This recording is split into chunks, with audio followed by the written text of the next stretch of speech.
At 6, a Toledo man found not guilty for reasons of self-defense in a 2022 murder case is now facing a judge again, this time to get his record wiped clean. Our Michael Sandlin joins us live from the newsroom. So, Michael, get us up to speed on this. Yeah, Jeff, this morning, Vontae Garrett was back in court with his attorney, State Rep Josh Williams, arguing that even though he's now a free man, his original murder charge still follows him wherever he goes, making a return to normal life nearly impossible. It's been a long road for Vontae Garrett, going all the way back to October of 2022, when a night out with friends at a local bar ended in a nightmare scenario. A group of men pulled guns on him and his friends, leading to Garrett shooting and killing one Mark Wysinger. Charged with murder, Garrett stayed in the county jail for 9 months, but his fortune seemingly changed when a jury ruled he killed Wysinger in self-defense, making him a free man once again. I mean, of course, it can anger you to hear your name being slandered and things not be true said about you.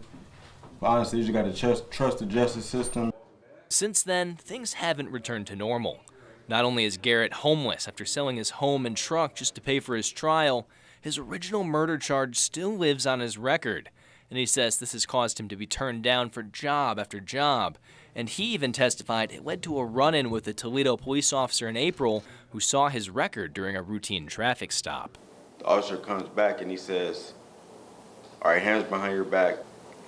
And I'm letting him know, like, hey, this isn't the case. I'm like, I don't have any felonies on my record. And he just not listening to anything I'm saying. He throws me in the back. I'm telling him, hey, this cuff is too tight. Before we get in there, can you at least loosen it up for me?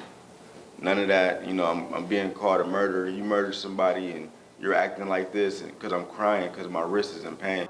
Garrett's attorney, State Representative Josh Williams, says he wants to have Garrett's record expunged and all the case information destroyed, so this kind of mistake can never happen again. They have reasonable suspicion that he has previously committed an offense because his record doesn't indicate that it was a not guilty verdict.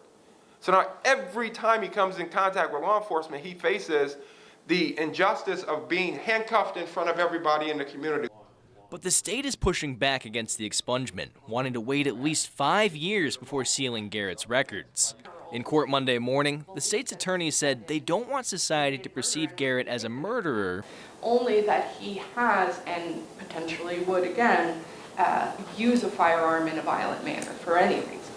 Judge Michael Goulding made no judgment on the case, and Williams speculates it will take at least another month or two before a decision is reached. I see that the system is broken, and I wanted to have a hand in trying to fix it. And now that's why my office is introducing legislation that will fix this injustice. So what's the legislation Williams is proposing? It's a new bill that would require anytime a person is found not guilty via self-defense in the state, their record would be expunged. We'll keep you updated on the legislation's passage and Garrett's fate in the coming months. Live in the newsroom, Michael Sandlin for WTOL 11.